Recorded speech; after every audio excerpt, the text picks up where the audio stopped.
The Torah portion of Vayikra, which means he called, God called, begins with the word Vayikra, which, if you look in the Sefer Torah, the way it's spelled in the Torah scroll, the Aleph, Vayikra, is a tiny little Aleph. It's a little shrunken letter.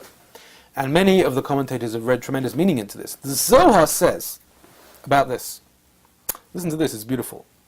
When the king is sitting on his throne wearing a royal crown, he is called exalted king. When he comes down to his servant's chamber, he is called small king. When God is transcendent over everything, he is called supreme king. But once he comes down below and is immanent, he is king, but not supreme as before. So the Aleph is small. The small Aleph really represents the confines of this world. How space and time and exile and the situation that we find ourselves in, these all limits God's presence. And it represents, therefore, a little sign to us of that tremendous yearning we should have of the future era, the new age, when God's presence will be felt down here just as it is above. And the confines of the world will eventually stretch out of their limitations and begin to embrace the full presence of the Almighty. In this Torah portion, we read at length about animal sacrifices. And this, of course, disturbs a lot of people. They seem archaic and strange. But there's actually a tremendous, powerful meaning to the sacrifices. And that is, they're all about elevation. If you think about it, what is life? What do we do with all the interactions that we have every day, with the food that we eat, with the people that we speak to?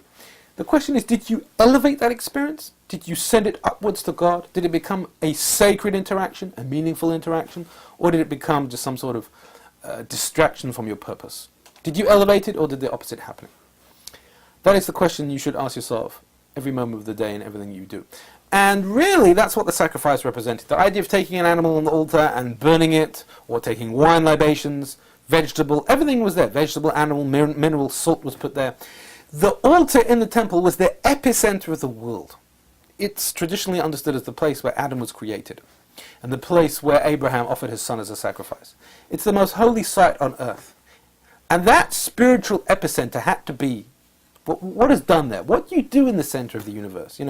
What does Google do in its building? They're running the internet. What do they do there? I don't know. But I know what's done in the belief of Judaism.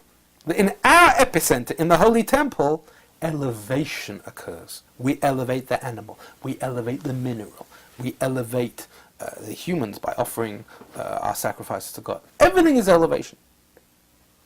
Because in the epicenter of the universe, you have to see what life's all about. It's about elevating everything you do to God. Chapter 2, verse 11, teaches us that we cannot offer leaven or honey as an offering. What is that? So Rabbi Menachem Rekanati, Italian Kabbalist, explains that they're both extremes. Honey is extremely sweet, and this kind of leaven, sour dough is extremely bitter and sour.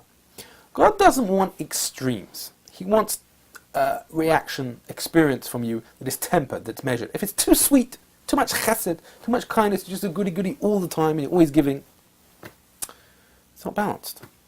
Gevura, harshness, discipline, all the time, it's not balanced.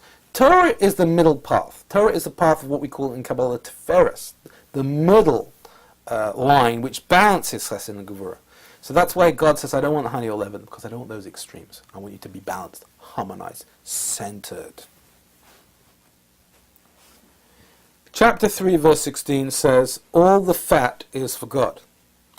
Now, fat is associated with pleasure. If you eat too much, you get fat. You get obese. But that's not what it's talking about here. There's a profound message in this verse which was read by the previous Lubavitch Rebbe, Rabbi Yosef Yitzchak Schneerson.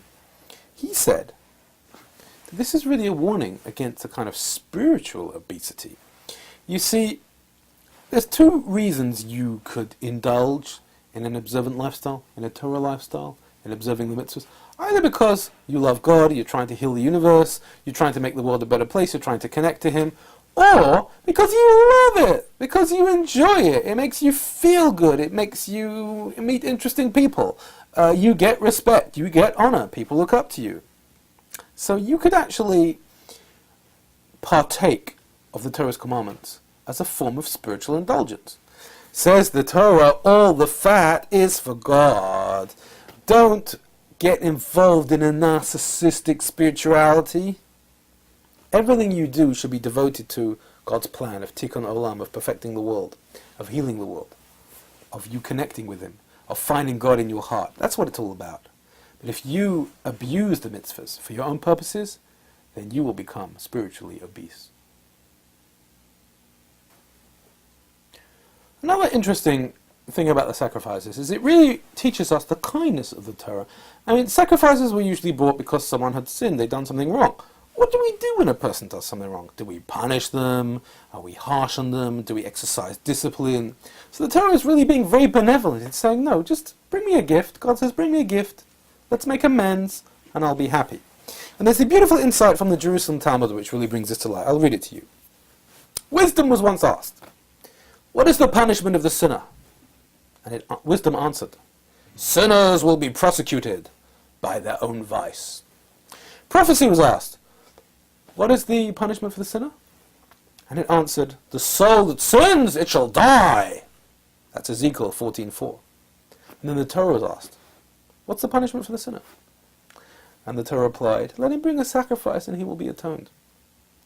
So you see, prophecy and wisdom have a certain gevurah to them, a certain harshness that they require. Atonement. They require punishment. Whereas the Torah is really a document of chesed. It's a document of God's love to us. And that's why He says, listen, I love you. I love you, humanity. I love you, Jews. I know you've done something wrong, but I can forgive you. Just bring me a gift, and then the love will just surge back to you, and you will feel bathed in it once again. There's another unique lesson in the sacrifices about the sincerity of our worship and our mitzvah observance, which I think is really remarkable. If you think about it, there are three types of commandments. There is chukim, mishpatim, and edut.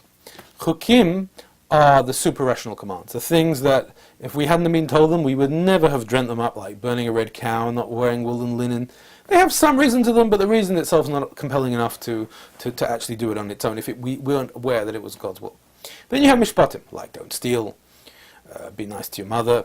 These are mitzvahs which are self-evident. And then you have edut, which commemorate things of the past, like we eat matzah to commemorate the exodus from Egypt, and that type of mitzvah. Now, all of these have something in common.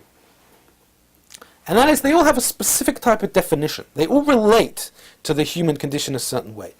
The mishpatim, the rational laws, obviously they're fulfilling. The edut, we're commemorating things, obviously that makes sense. But even the chukim, even these super rational commands that you imagine are not about you, it's about God. You're not doing it because it makes sense. You're doing it despite the fact that it doesn't make sense.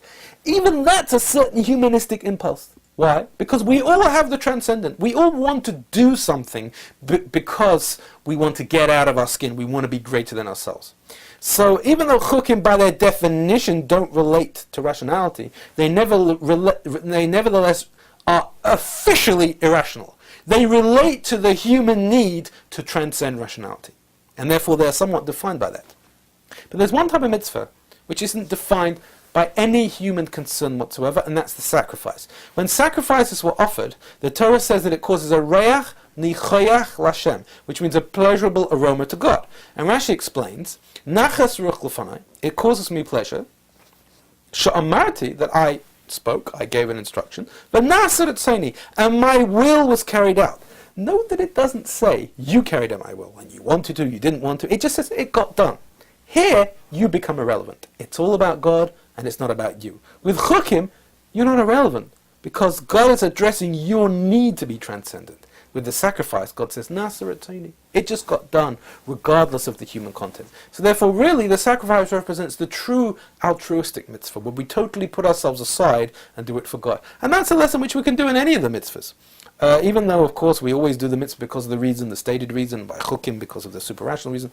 But nevertheless, we can always go deeper and fulfill every mitzvah in the way of Nasar etzoni. Spiritual message for the week. Vayikra means God affectionately called. That's the way He speaks to us. God speaks to us out of affection. This week, think about the mitzvahs that you keep.